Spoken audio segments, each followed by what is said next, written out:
Segunda parte das conversas de saúde, vamos então avançar agora para a Carolina Dantas. Vamos só dar aqui mais um segundinho para nos ligarmos.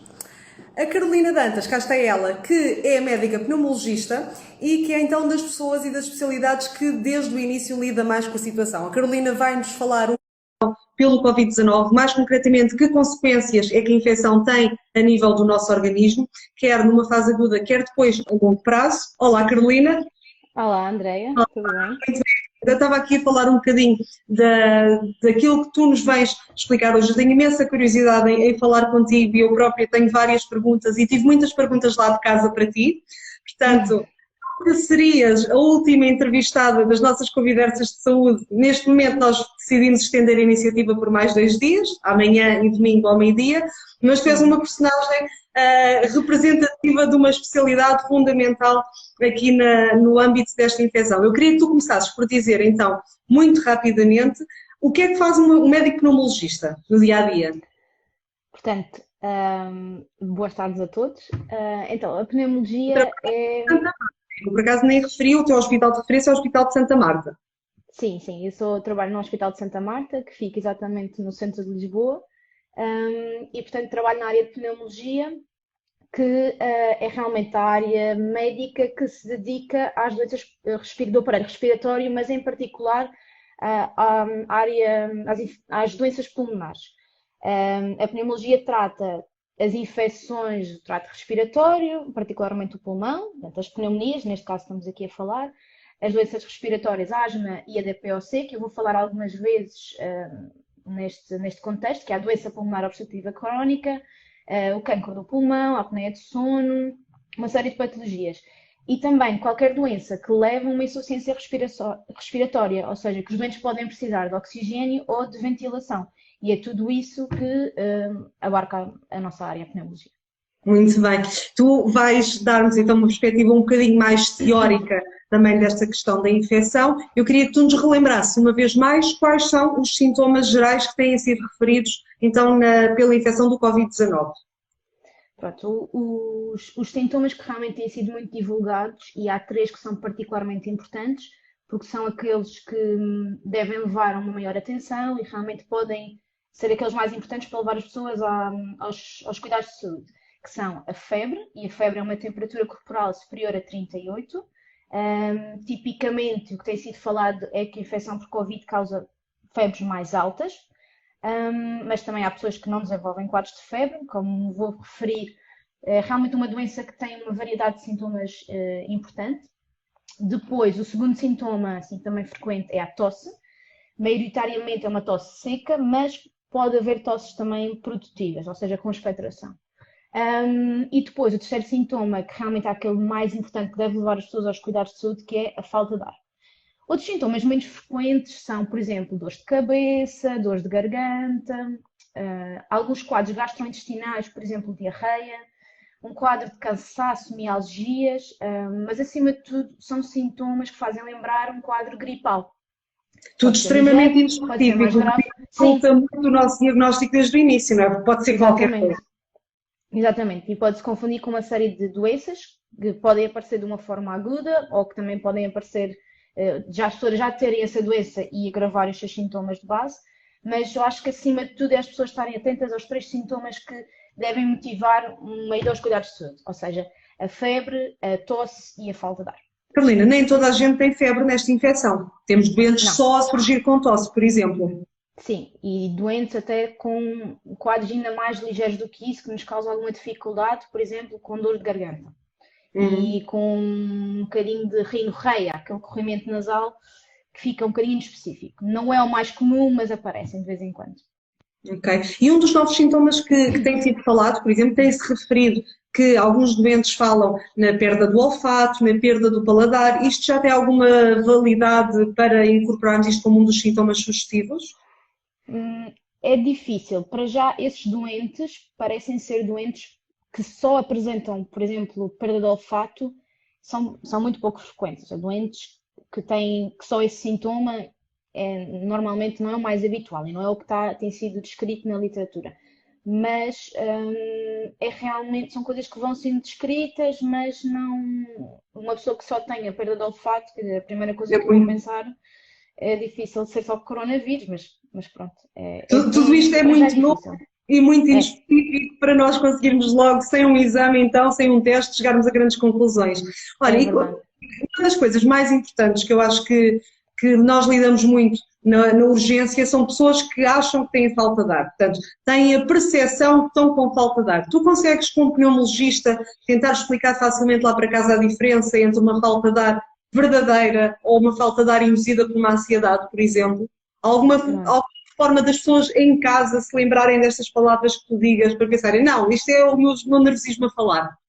Sim, eu vou tentar, mas é difícil. Ou seja, porquê? Porque a falta de ar é um sintoma muito subjetivo e eu costumo dizer isto aos doentes. A falta de ar não se vê no raio-x, não se vê nas análises, nem se vê quando pomos o oxímetro no dedo. Ou seja, a falta de ar é uma coisa muito subjetiva.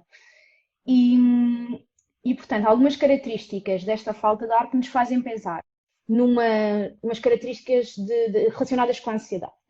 Tipicamente, a falta de ar associada à ansiedade é desencadeada, começa mais subitamente, está desencadeada por picos de stress, ansiedade, pensamentos negativos que acabam por gerar um ciclo vicioso. Eu fico preocupado porque estou com uma falta de ar e às vezes a mesma sensação de morte iminente, ou seja, eu vou morrer com esta falta de ar e fico cada vez mais preocupado e isto desencadeia um ciclo. Outros sintomas que podem aparecer juntamente com a falta de ar é uma sensação de opressão torácica, um peso no tórax, uma respiração mais acelerada, o coração mais acelerado. Mas depois, por outro lado, é uma falta de ar que desaparece se nós nos distrairmos ou alguém nos distrair. E Que nós muitas chamamos vezes isto é. de paladar não objetivável, não é? Que os nossos colegas da Exatamente. escrevem tanta vez que é refere falta de ar, mas depois não tem falta de Não, ar. e E nós olhamos para o doente e a pessoa está ali impávida e serena a dizer que tem falta de ar. Mas se for uma falta de ar orgânica, ou seja, real, associada a uma doença, é uma coisa que se vai desenvolvendo devagarinho, vem acompanhada de outros sintomas que já apareceram nos dias anteriores, ou é uma falta de ar que vai aparecendo normalmente para esforços ou para tarefas que não nos causavam cansaço e que passam a causar. Não é passível de distração, ou seja, por mais distraídos nós estejamos, continuamos a ter falta de ar e, portanto, são aqui alguns fatores diferenciadores que nos têm que fazer pensar nisto. Nós temos visto realmente nas urgências muita gente a ir por falta de ar e que, na verdade, é muita ansiedade. As pessoas estão muito preocupadas com tudo, às vezes nem só com a sua saúde, com a situação económica, familiar, e portanto era importante, e é difícil, mas é importante as pessoas tentarem refletir um bocadinho sobre isto e consciencializarem-se da diferença do que é uma falta de ar de ansiedade e uma falta de ar orgânica, como nós costumamos dizer. Então, e a nível orgânico, portanto, a nível real, o que é que, por exemplo, a infecção pelo Covid-19 provoca no organismo, nomeadamente a nível respiratório? O que é que se sabe? Assim, sem entrar em linguagem técnica, mas de forma simples, o que é que já se sabe da atuação deste vírus que efetivamente pode levar a que as coisas ganhem alguma gravidade? Portanto, isto tudo, obviamente, baseado naquilo que eu tive a ler, é que, como todos já sabemos, o vírus é transmitido por gotículas e quando o vírus chega a uma célula do sistema respiratório, acaba por se ligar a um receptor, que é o receptor ECA2, e acaba por infectar aquela célula, infecta as células vizinhas, o organismo, e acaba por se começar a multiplicar. É aqui que começa o momento chama-se a incubação, portanto estamos a incubar o vírus está-se a multiplicar e quando chega a um número de cópias suficiente para causar doença, o nosso organismo está a tentar combater aquela infecção viral. É neste momento em que temos vírus com cópias suficientes, começam a aparecer os sintomas e a pessoa começa a ficar contagiosa. O nosso organismo está a desencadear todos os seus mecanismos imunes para combater esta infecção. O que nós vemos do ponto de vista orgânico é realmente uma infecção respiratória viral, que tem um espectro muito grande, uma infecção ligeira, na maioria dos casos, felizmente, mas que se pode agravar e desenvolver uma pneumonia, o doente acaba por desenvolver uma pneumonia grave.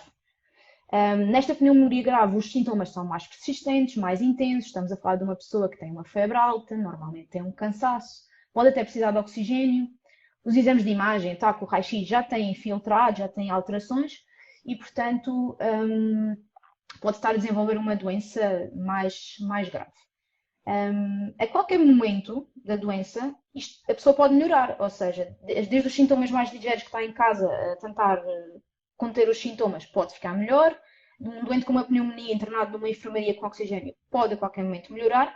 E felizmente, porque isto é uma minoria, só alguns casos acabam por agravar. Estes doentes são normalmente doentes mais velhos, com outras doenças respiratórias, cardíacas, diabetes, e acabam por desenvolver uma coisa que nós chamamos uma insuficiência respiratória.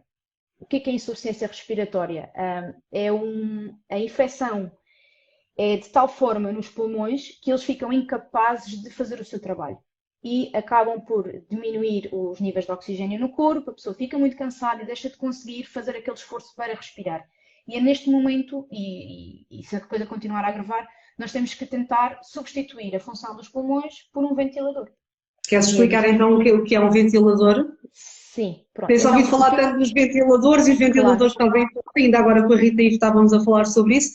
Não é só questão de ter um ventilador, mas já é preciso saber trabalhar com o ventilador, é preciso saber estabilizar um doente, é possível controlar falhas multiorgânicas que podem estar a acontecer e, portanto, são, dentro da classe médica, profissionais muito específicos que podem ligar com isto, tal como os cirurgiões são as pessoas de referência para uma operação, os neurocirurgiões são aqueles de referência da parte de um tipo de operação muito específico e os médicos que podem lidar com estas situações mais graves, mais concretamente voltando aos ventiladores, é também uma subclasse, também ela muito específica, não é? Portanto, o que é que o ventilador faz ou então o que é que vocês fazem com o ventilador? Se calhar é mais correto dizer assim. Ok, então o que é o ventilador? De uma forma simplista, é uma máquina que substitui os pulmões. Essa máquina funciona de uma maneira em que dá ar aos pulmões, ou seja, permite que o ar entre e saia dos pulmões daquela pessoa e, portanto, permite como que um descanso dos pulmões que estão infectados e que estão doentes. Este ventilador é uma máquina que vai respirar pela pessoa. Nós vamos poder controlar o ritmo da respiração, a quantidade de ar que vai entrar naqueles pulmões, os níveis de oxigênio e é literalmente quase que um computador que nós programamos de forma a se ajustar perfeitamente àquela pessoa, àquela circunstância, aos níveis de oxigênio que precisa. Nós, os médicos, tanto na minha área, na pneumologia, nós temos realmente uma grande diferenciação na parte da ventilação e não, alguns de nós, e também temos conhecimentos nessa área, nos ventiladores dos cuidados intensivos, e alguns pneumologistas colaboram nestas unidades, mas nós temos outra coisa que é fazer a ventilação domiciliária, fazer uma coisa, exatamente, usar pequenos ventiladores em casa, nas pessoas que têm doenças respiratórias e que precisam daquela ajuda. E que hoje em dia são máquinas relativamente pequenas, muito portáteis e que permitem ajudar os doentes a respirar. É o que nós chamamos de ventilação, portanto, exatamente essas máquinas. Pronto, que tem sido tão falado e portanto achamos que fazia sentido aqui nesta tua entrevista. Tenho estado a guardar um assunto para ti, porque acho que efetivamente tu és a pessoa certa para fazer determinadas perguntas. Umas perguntas que eu tenho recebido e que ainda hoje já vi aqui a caírem na nossa box de perguntas, refere-se aos grupos de risco. Muitas pessoas têm perguntado se os doentes que têm, por exemplo, vamos começar pela rinite e pela sinusite, se são grupos de risco e também os doentes asmáticos, se também pertencem aos grupos de risco. Então, a mim, portanto, eu facilmente consegui enquadrar que os doentes e do que se tem dito e dos resultados dos trabalhos que têm sido feitos, é que os doentes com doença respiratória crónica, nomeadamente a asma, a DPOC ou mesmo outro tipo de doenças crónicas, que são menos frequentes, portanto não vale a pena estar aqui a enumerar, são doentes de risco. Depois, relativamente à rinite, mesmo a sinusite e mesmo a asma, são doenças crónicas, mas que normalmente são típicas de pessoas mais jovens. E, portanto, apesar destes doentes se enquadrarem nos grupos de risco, são pessoas que têm, em geral, uma evolução favorável. Não está descrito que os doentes asmáticos têm todos uma evolução má. Portanto, também são pessoas jovens e que acabam por evoluir bem. Eu acho que o mais importante dessa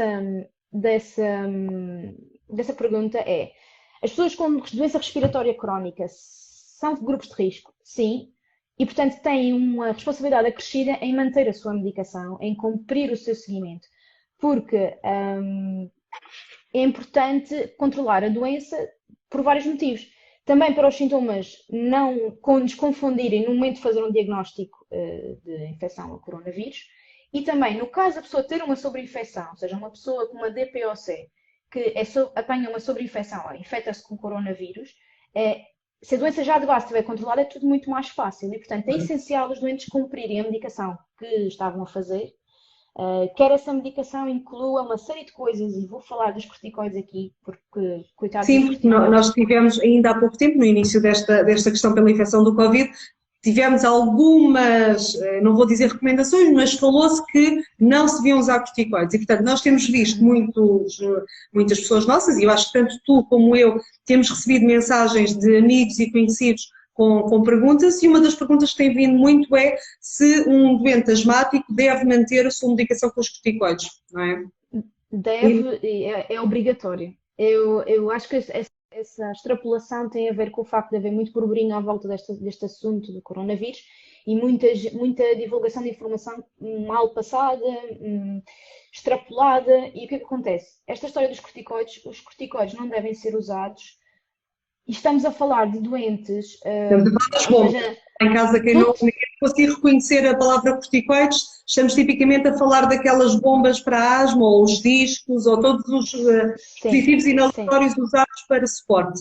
Exatamente, ou seja, esta má fama dos corticoides neste contexto vem da experiência do SARS, do MERS, de outras pandemias virais, onde se usavam corticoides em doses muito elevadas em doentes que acabavam nos cuidados intensivos, e que está-se a dizer que os corticoides não são ideais de usar nesse contexto. Ou seja, a mim faz-me imensa... Mas, na verdade, não nos podemos esquecer que um doente asmático precisa dos corticoides para controlar a sua doença.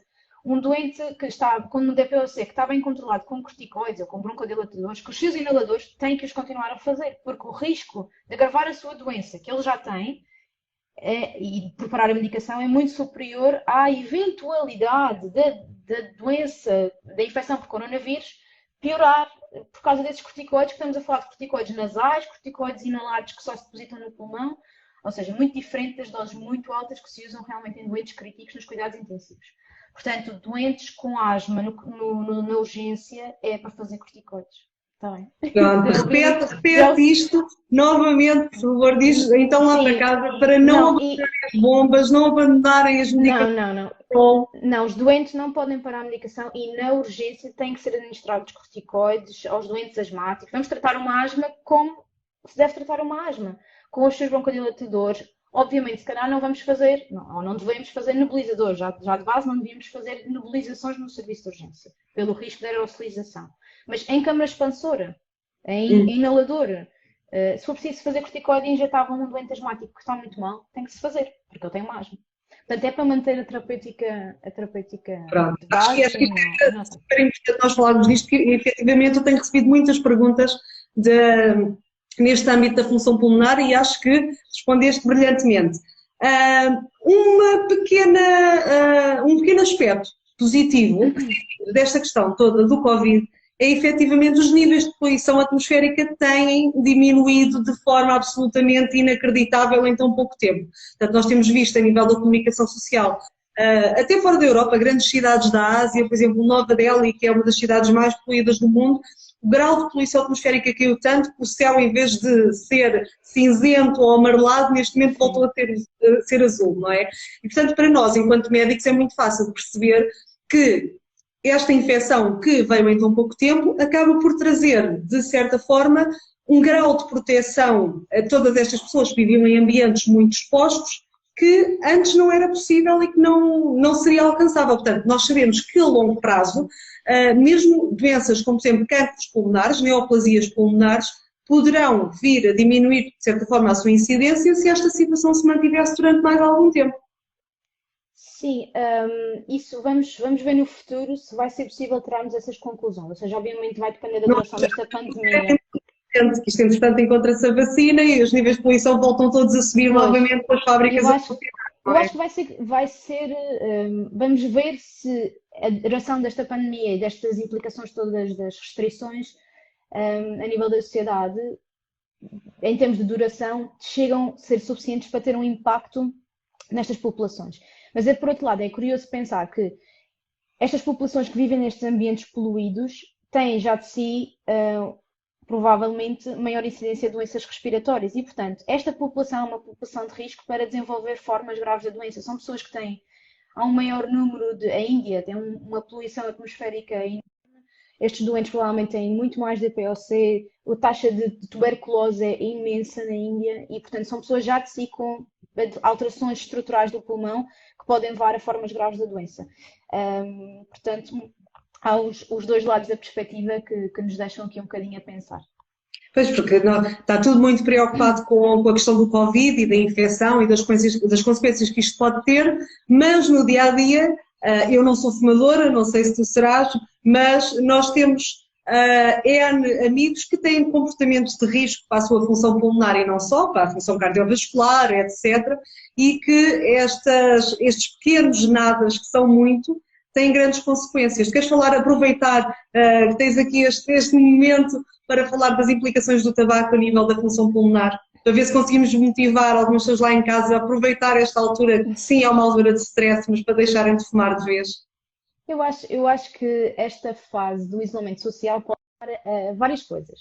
As pessoas podem manter-se com os seus hábitos tabágicos, mas muitas pessoas com certeza hão de ou aumentar o consumo por causa do stress, da ansiedade,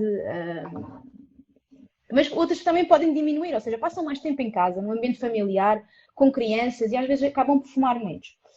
De qualquer das maneiras, é importante aqui relembrar que os doentes fumadores têm sempre um maior risco de desenvolver qualquer doença, e em particular, obviamente, as doenças respiratórias, e que o prognóstico de um fumador é sempre pior que o não fumador. Portanto, o que quer que aconteça aos vossos hábitos tabágicos? Deixar de fumar é sempre possível a qualquer momento, inclusivamente em estado de emergência nacional.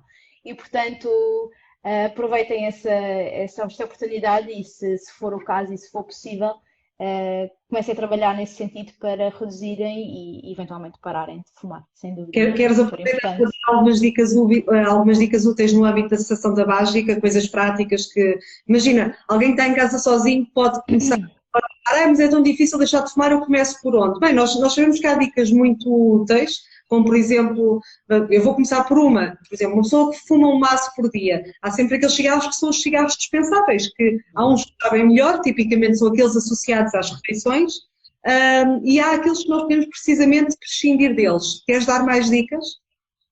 Sim, ou seja, mesmo nesse seguimento desse pensamento que estavas a dizer, ou seja, as pessoas identificarem aqueles cigarros que são prescindíveis e dispensá-los, ou seja, definir que há 5 cigarros do dia que eu não preciso, vamos tirar esses 5. E, portanto, em vez de fumarem os 20, fumam 15. E na etapa a seguir voltarem a definir outros objetivos para reduzirem os 5, por exemplo, os 5 que não precisam, e vão sempre reduzindo.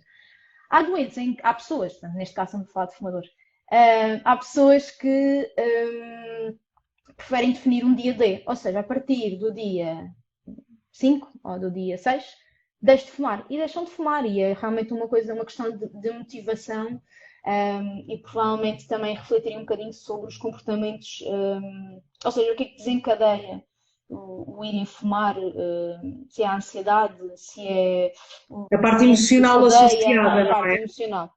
Tentarem refletir um bocadinho sobre isso e tentarem colmatar esses comportamentos.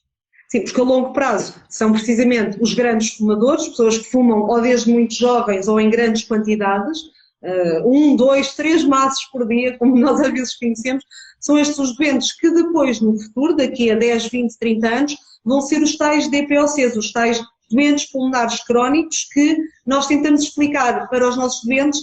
É como se fosse um episódio agudo de uma doença, de uma descompensação de uma doença pulmonar, é quase como se fosse um infarte a nível cardíaco, não é? Portanto, o melhor espelho que nós podemos dizer é tão grave para o pulmão estes episódios como é grave no coração ter um infarto, não é? É a analogia perfeita e acho que A cardiologia tem feito um excelente trabalho nos últimos anos e que nós, pneumologistas, também agora estamos a querer fazer, que é exatamente fazer essa analogia destes agravamentos de DPOC, portanto, as exacerbações, aqueles momentos em que as pessoas vão para o hospital, acabam no serviço de urgência com oxigênio, algumas têm que ser internadas porque realmente descompensam muito a parte respiratória, e isto é tão equivalente a um infarto, como o infarto está para o coração, o agravamento, a exacerbação, a crise de DPOC está para o pulmão. Deixei de Sim. Sim, continua. Olha, diz-me uma coisa, Carolina. Uma pessoa que deixa de fumar Olha, pode... técnica. Não, mas nós estamos a ouvir-te e estamos a ver também. Estás a ouvir-nos? Estava aqui com pouca bateria. Diz-me uma coisa, uma pessoa que deixa de fumar consegue recuperar a sua capacidade respiratória a 100% ou a muitos por cento, digamos assim? Depende de qual é a nossa... Não, depende de onde parte. Ou seja, o que nós sabemos é que ao longo após alguns anos após a pararem de fumar, os doentes acabam por melhorar a nível de função pulmonar e, portanto, esses parâmetros de função pulmonar acabam por melhorar. Obviamente, se nós estivermos a falar de uma pessoa que já tem 30% de função pulmonar, chegar aos 100 novamente é impossível, praticamente. Claro, para chegar aos 30% de função pulmonar é porque se portou mal durante muito tempo. Pois. Mas dizer que não fuma há 8 anos e que parou de um dia para o outro. Portanto, está de parabéns. Sim, sem dúvida. É sempre, eu acho que também é importante pensar que não são só os grandes fumadores, aquelas pessoas que fumam desde os 12, porque eu acho que isso nas pessoas, depende da faixa etária, obviamente, mas cada vez menos nós vamos vendo as pessoas que dizem que fumam desde os 12 até começam tão cedo. Agora as pessoas começam mais aos 18, às vezes aos 17 e vão fumando. Agora começam a fumar o cigarro eletrónico, o iPod, e portanto fica difícil nós estimarmos até a carga tabágica e mesmo os efeitos a longo prazo destes consumos.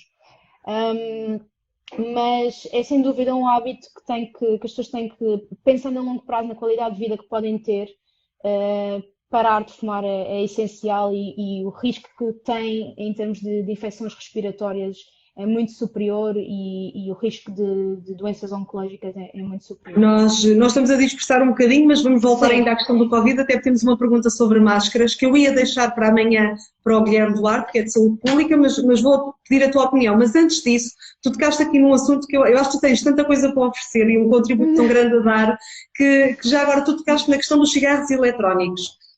Queres dizer um bocadinho do que já se sabe das consequências dos cigarros eletrónicos? Pronto, o que nós são mais seguros, não são? O que é que se sabe? Neste momento, tem sido muito difícil, obviamente depende um bocadinho da opinião. As sociedades médicas têm emitido pareceres negativos contra realmente o consumo dos cigarros eletrónicos. Para algumas pessoas pode ser podem encarar isto como uma fase de transição. O problema é que a longo prazo, e nós ainda não temos dados suficientes para dizer objetivamente que alterações é que isto causa nos pulmões. Portanto, nós levámos anos a compreender os danos do tabaco no pulmão. Agora já compreendemos e está bastante óbvio aos olhos de toda a gente, mas se calhar vamos levar outros 10 anos, 15 anos a perceber os efeitos deste cigarro eletrónico. O que se tem vindo a falar em alguns casos particulares, tem sido alguns casos que têm gerado notícias, realmente pessoas jovens que desenvolvem pneumonias, formas de pneumonia muito aguda no consumo de cigarros eletrónicos. Mas é super difícil nós avaliarmos porque conforme cada país e conforme as leis que existem, que tipos de cigarros eletrónicos. Nós temos imensas marcas, há países que permitem misturas de substâncias. Cada pessoa pode produzir o seu próprio cigarro eletrónico ou aquilo que mete dentro do cigarro eletrónico e, portanto, é muito difícil avaliar especificamente se é do componente X, Y, Z, da mistura de dois componentes, da forma de combustão, é bastante complicado. E, portanto, neste momento nós não andamos realmente a recomendar o uso do cigarro eletrónico de qualquer das maneiras. Desaconselhamos. Carolina, todos nós, enquanto médicos, somos regidos por recomendações.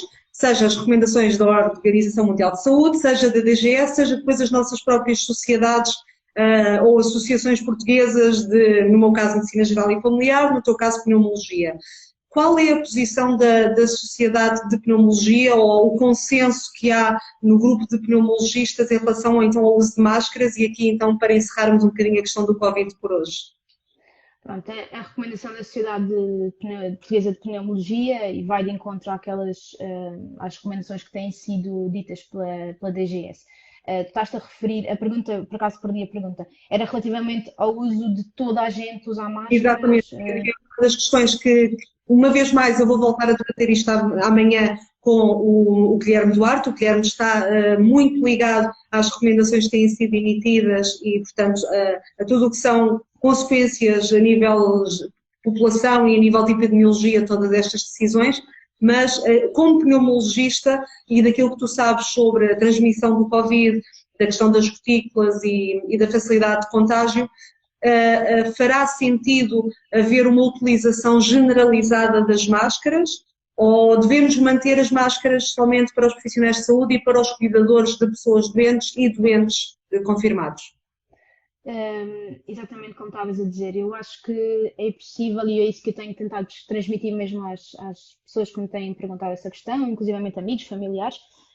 As máscaras cirúrgicas, que são as máscaras que se vendem corriqueiramente, servem predominantemente para evitar que uma pessoa que tenha sintomas, ou seja, uma pessoa que tem tosse, que está já a tossir, faça portanto, disperse mais gotículas e, portanto, diminui a contagiosidade de uma pessoa que está sintomática.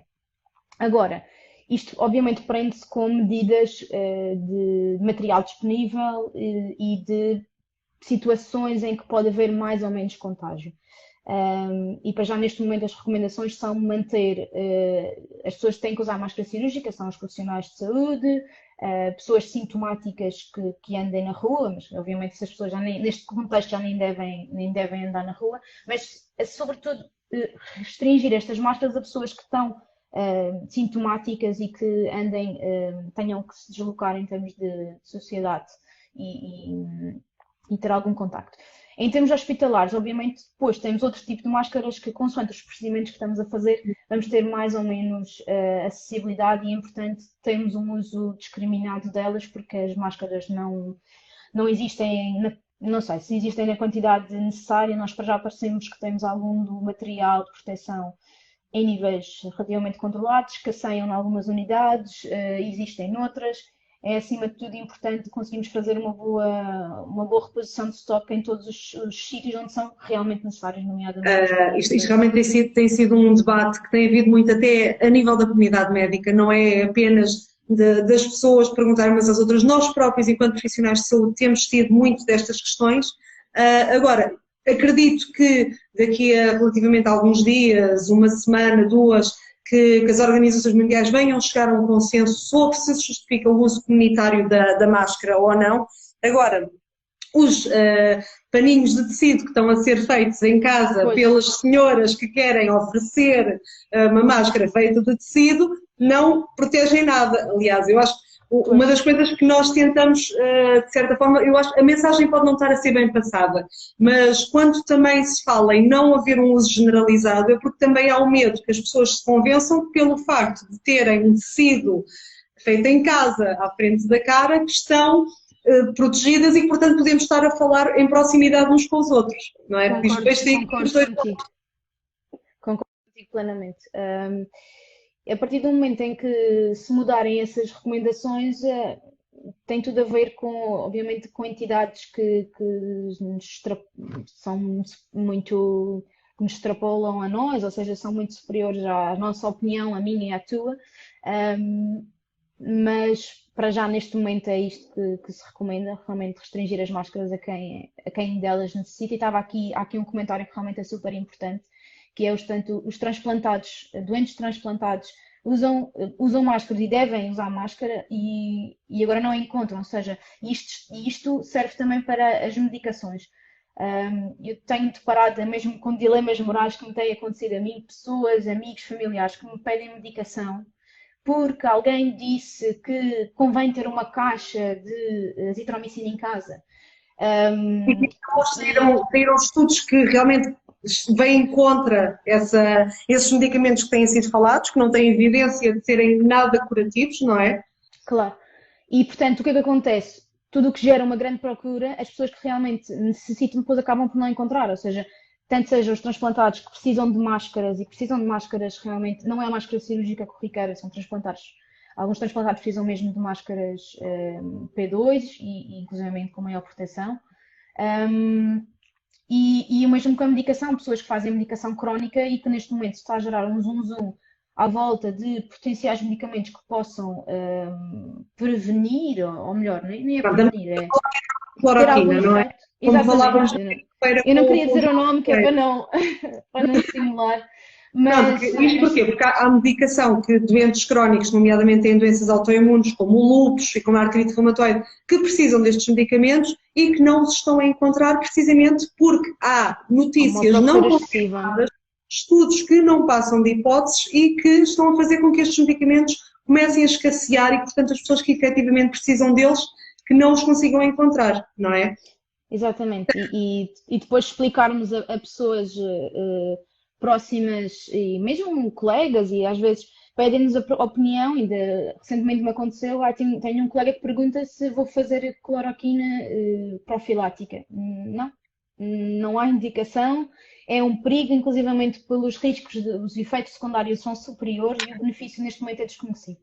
E portanto temos que tentar manter a calma e não fazer estas compras. Temos que ser objetivos nas decisões e nas recomendações que tomamos, até porque estamos todos muito a aprender ainda com muita coisa. Agora, o que é certo e aquilo que não funciona não é para andar a fazer e não é para andar a tomar com expectativa de que venha a resultar para determinadas pessoas. Portanto, isto para dizer o quê? Acho que nós estamos a fazer estudos, nós estamos a fazer investigação, nós estamos preocupados com as recomendações que estão a ser emitidas e estas recomendações vêm de entidades que saberão muito mais do que qualquer uma de nós, o que tu e eu que estamos simplesmente a debater opiniões.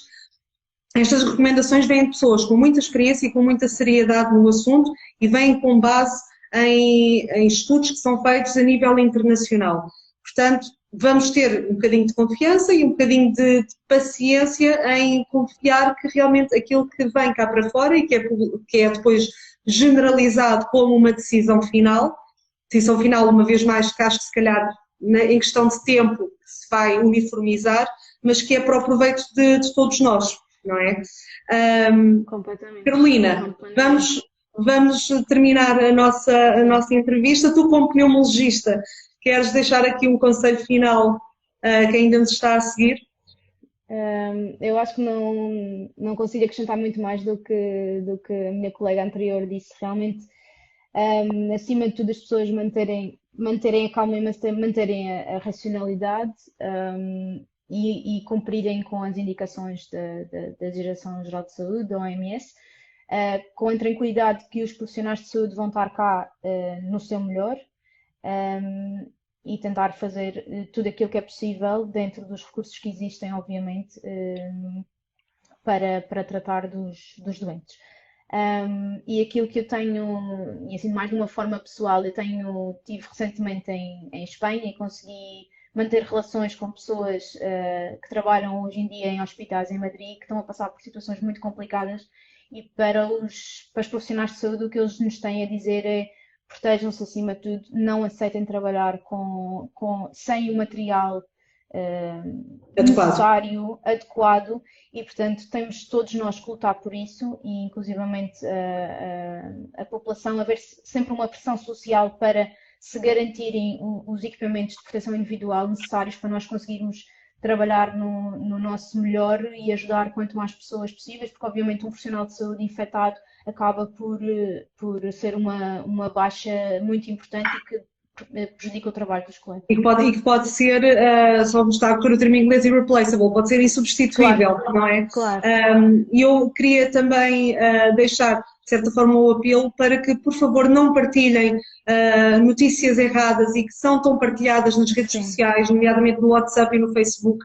Tudo o que não seja vindo de fontes oficiais, por favor, não partilhem. É preferível não terem uma ação do que terem uma ação errada. E nós temos assistido a muitas informações mal passadas, com más intenções, que depois podem ter consequências muito graves, quer para a população em geral, quer para nós enquanto profissionais de saúde. Carolina, muito obrigada. Gostei imenso de falar Obrigada contigo. eu. Obrigada eu. Então, tenho a certeza que lá em casa as pessoas também ficaram bastante esclarecidas. Muito obrigada novamente. Nós Muito voltamos. obrigada, André. Obrigada eu, Carolina. Nós voltamos amanhã para então a emissão com o Guilherme Duarte de Saúde Pública para falar das máscaras novamente, para falar da questão dos testes, como é que os testes são feitos, quantos testes é que há ou não, das medidas todas que têm sido tomadas. E, uma vez mais, vocês podem deixar as vossas perguntas, nós vamos tentar responder dentro daquilo que for possível e vamos debater um bocadinho as normas, quer a nível da Organização Mundial de Saúde, quer as decisões que têm sido tomadas pela DGS. E no domingo teremos então a nossa última emissão esta com o Hugo Rodrigues, que é pediatra, que tem um blog muito conhecido que se chama Pediatria para Todos e que vai então tirar todas as dúvidas e responder a todas as perguntas direcionadas à questão da infecção do Covid-19 nas crianças. Portanto, voltamos a encontrar-nos amanhã e uma vez mais obrigada por terem estado desse lado.